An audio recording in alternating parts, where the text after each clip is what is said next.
평균도 그냥 그다지 좋은 편도 아니고, 그 다음에 표준 편차도 그다지 낮은 편도 아니고 높은 편이에요. 그럼 어떻게 해야 됩니까? 라고 하거든요. With you, I can be sad with you. Just take my hand and fly up through the dreams.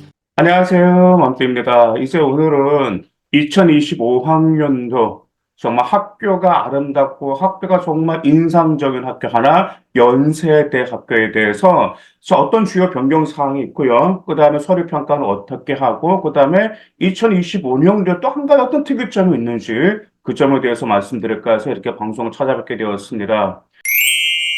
자, 먼저 2025학년도 연세대학교 수시모집 주요 변경 사항이 있죠.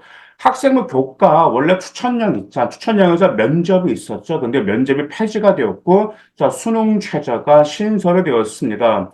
그때 당시에는 이제 면접의 30%가 있고 수능 최저가 없었고, 그다음 재심 면접이었었는데, 이제 면접이 폐지가 되고 수능 최저가 있었는데, 자, 그 점은 조금 이따 말씀을 드리도록 하겠습니다.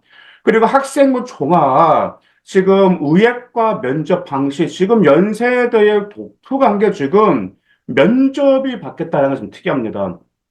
지금 면접 유형이 2024학년도까지는 재시문 기반 학업 역량 면접이었는데요. 이제 2025학년도부터는 재시문 기반 논리적 사고력 및 의사소통 능력 면접이라고 해서 의사소통을 같이 들어갔어요. 그래서 지금까지 이제 재시문 면접을 준비해 주다 보면은 보통 이제 재시문과 관련된 학업 역량 여러분들 아시잖아요. 재시문과 관련된 그런 학업 역량이 있었는데 여기 소통 능력까지 들어갔다라는 말인데, 자, 이전 같은 경우도 지금 의예과도 마찬가지. 의예과 같은 경우는 당연히 학생부 교과 추천형은 이제 면접 폐지가 됐으니까 수능 최저 충족시키면 되겠지만은 지금 학교 활동 우수형이라든지 기회 균형에서도 자, 그런 점들을 좀 어느 정도 변경이 있어요.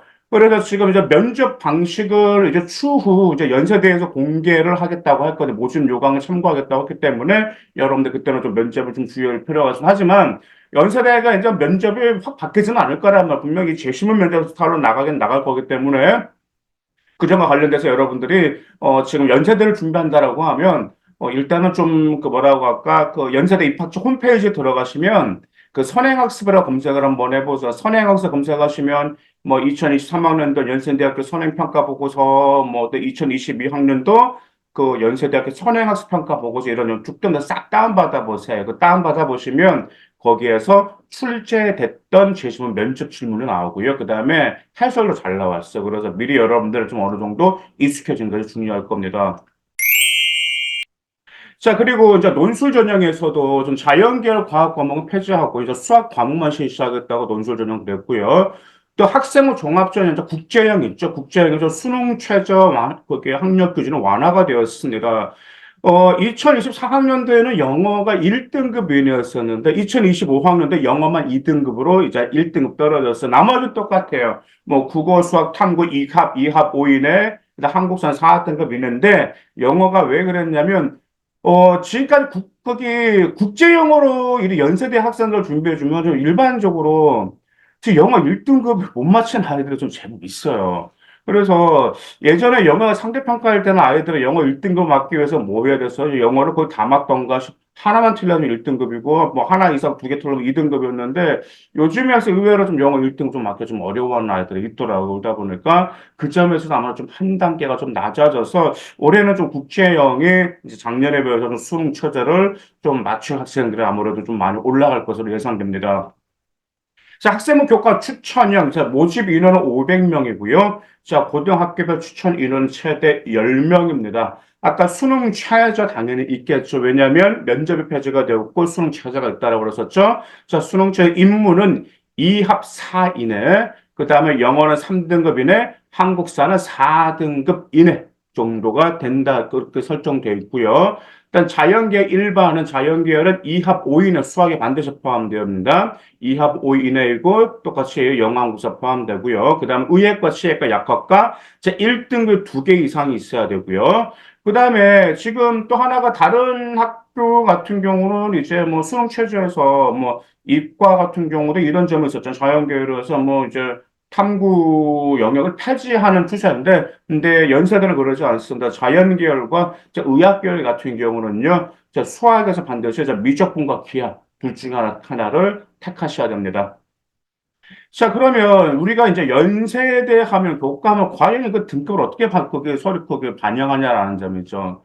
보통 우리가 연세대 하면 가장 유명한 점수가 무슨 점수죠? 바로 Z 점수잖아요. 그죠? 자, 연세대에서 그 내신을 평가할 때 공통 과목 30%, 일반 선택 과목 50%, 진로 선택 과목 20%를 반영을 하고 있어요. 그만큼 일반 선택 과목이 가장 중요합니다. 그러면 일반 선택 과목이 몇 학년 때 과목이죠? 2학년 때 과목이기 때문에 가장 중요해요. 자, 그런데 지금 진로 선택 과목 어차피 A, B, C로 나오기 때문에 이제 그 제외가 되는데 공통 과목과 일반 선택 과목 합치면 80%인데 이 공통과 일반 선택 과목은 석차 등급을 활용한 50%와 Z 점수 50% 같이 반영을 하고 있어요. 그래서 Z 점수가 3.0이 최상이고 마이너스 3.0이 가장 최하란 말이에요. 그래서 본인 3.0이 올라가도 3.0으로 하고 마이너스 3.0으로 떨어져도 이제 3. 마이너스 3.0으로 이렇게 하긴 하는데 이 Z 점수 같은 경우는 여러분들 반영 방법이 이제 과목별 원점수, 평균, 표준편차 이 세 개를 이용하는데 여러분들 한번 계산해보면 Z 점수는 어떻게 계산하시냐면 자, 원점수에서 평균을 빼고 나서 표준편차로 나눈 겁니다. 그러면 여기서 여러분들이 어느 정도가 나오는지 한번 여러분들 잘 한번 계산해 보시기 바라겠습니다. 더구나 Z점수가, 일단 Z점수가 또 뭐라 할 수 있냐면, 평균과 표준편차, 아무리 원점수가 좋다 하더라도 평균과 표준편차에 따라서 달라지게 되는데, 이 평균과 표준편차가 학교 수준에 따라 달라져요.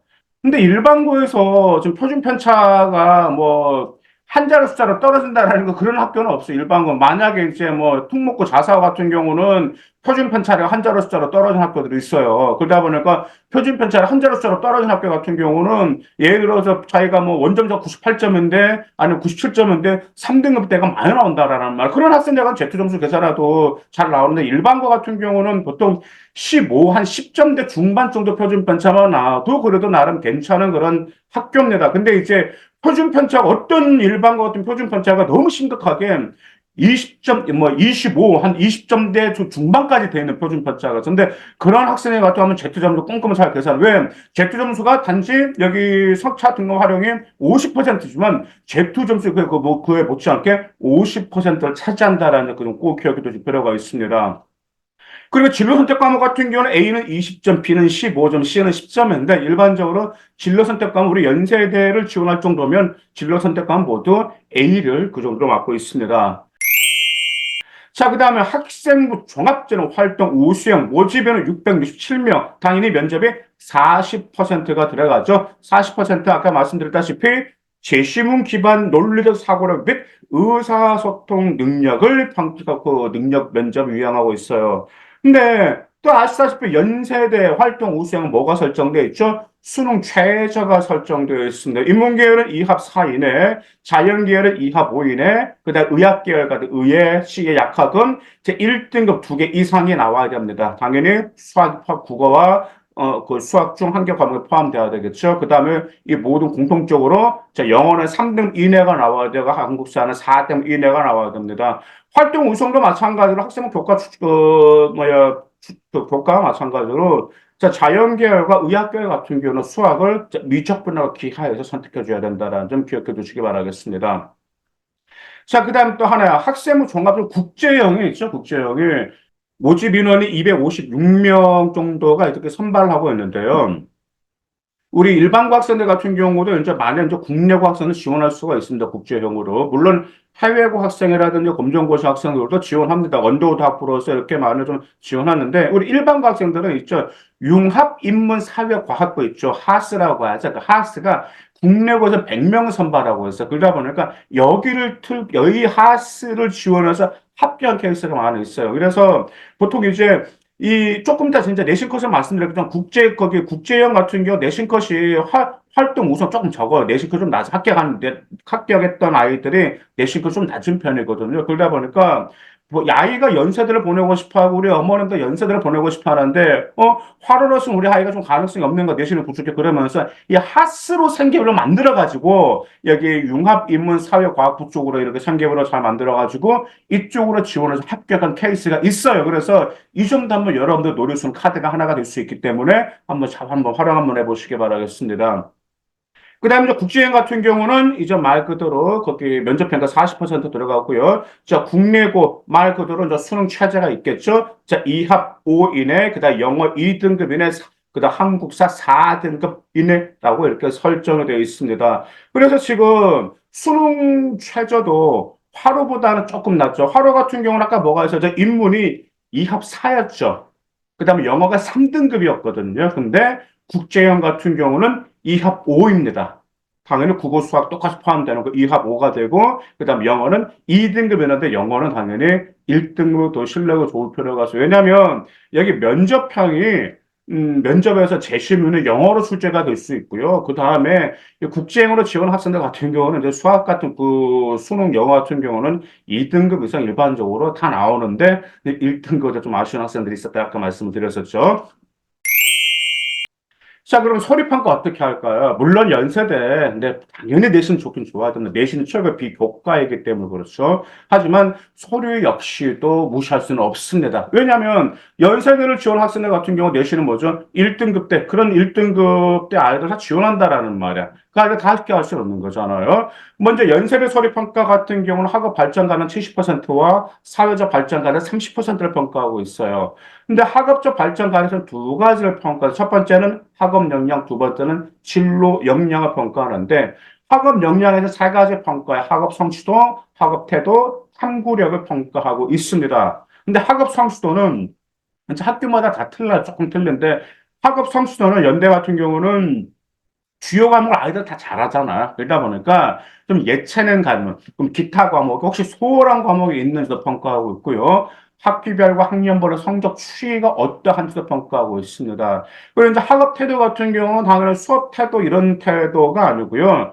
자, 목표를 가지고 자발적으로 학습하려는 의지가 있는지, 새로운 지식을 획득하기 위해서 자기 스스로 노력했는지, 일단 수업과 공부에 대한 열정이 있는지라는 점을 평가하고 있고요. 탐구력 같은 경우는 교내 수업 활동을 통해 지식을 확장하려고 노력했는지, 그 다음 학문에 대한 열의와 지적 관심이 있는 건지, 탐구 활동에서 구체적인 성과를 보이고 있는 건지인데,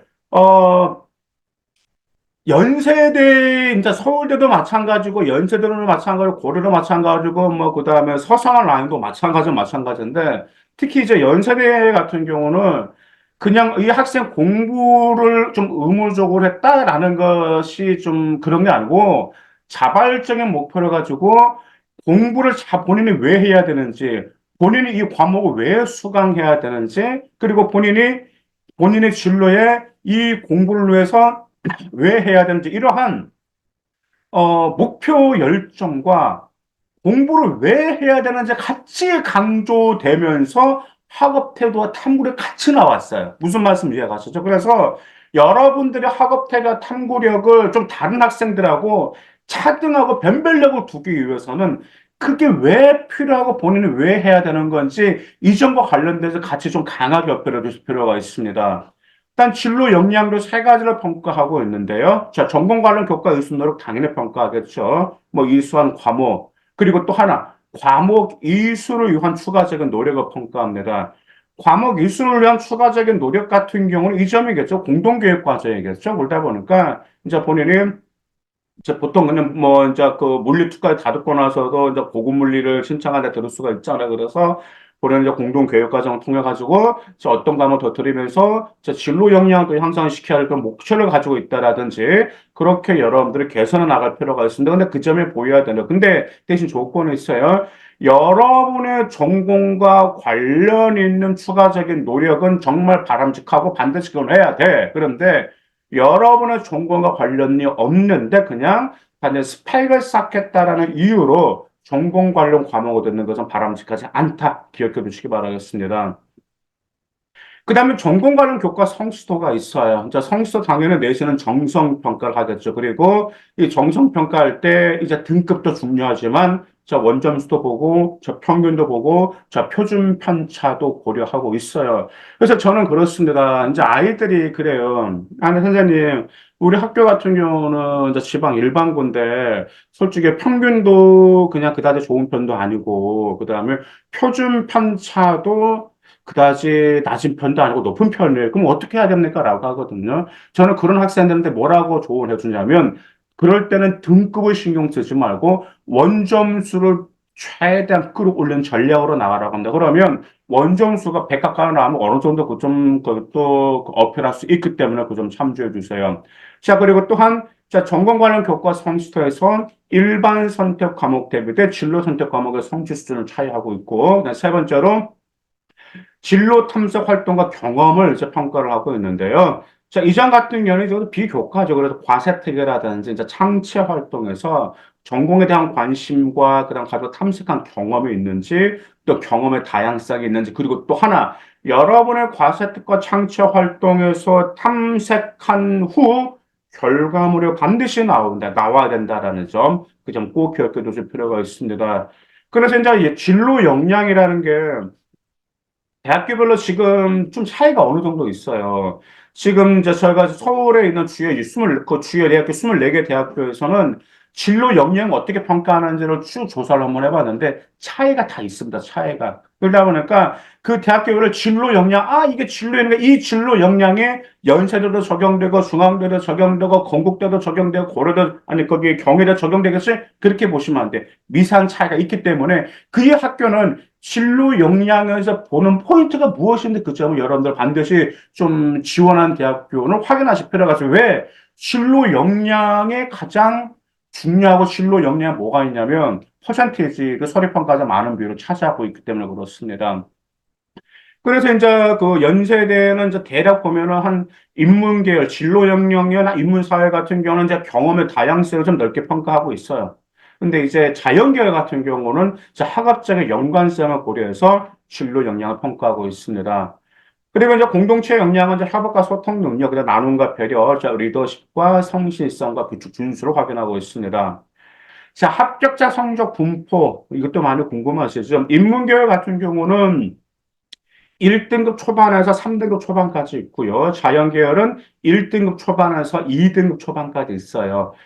물론 당연히 연세대, 특목고, 자사고 합격성도 있는데 합격자 일반고도 약 60% 차지하고 있기 때문에요. 우리 그 일반고 학생들 뭐라고 할까? 거기 그리고 또 연세대를 준비하고 있다면 끝까지 최선을 다하실 필요가 있고요. 그다음에 이제 국제형이 있었죠. 국제형이 자, 지금 수능 최저 충족률이 약 65%였습니다. 근데 이제 이번에 어떻게 됐죠? 자, 2등급 정도 그 영어가 아까 어떻게 됐다고 그랬어? 2등급 이내로 지금 떨어졌다라는 점 아마 그 점이 여러분 기억을 나실 겁니다. 아무래도 이제 수능 최저에서도 국제형이 있었으면 2024학년도 영어 1등급 이내였었는데 2025학년도에서는 2등급에 아까 말씀드렸었죠? 영어 1등급을 그다지 많이 좀 맞추지 못했었어요. 근데 영어가 1등급 이내에서 수능 최저 충족률이 약 65%인데 2등급은 아마 좀 올라가겠죠. 합격자 성적 분포는 화로보다 조금 떨어집니다. 인문계열은 2등급 중반에서 3등급 초반이고요. 자연계열은 1등급 후반에서 2등급 중반으로 이 정도로 합격자가 형성되어 있습니다. 연세대, 내신의 전교 탑이라고 하면 당연히 연세대 희망하는 학생 정말 많습니다. 하지만 연세대는 Z 점수라는 점, 그 다음에 서류평가자 진로 역량에 어떤 미세한 차이가 있는지 그런 점 잘 고려해서 우리 연세대를 노리는 고3이라면 지금 빨리 생활교육을 점검하고 어떻게 여러분의 역량을 더 두드러지게 보일 것인지 잘 계획해서 꼭 합격하시기 바랍니다. 감사합니다.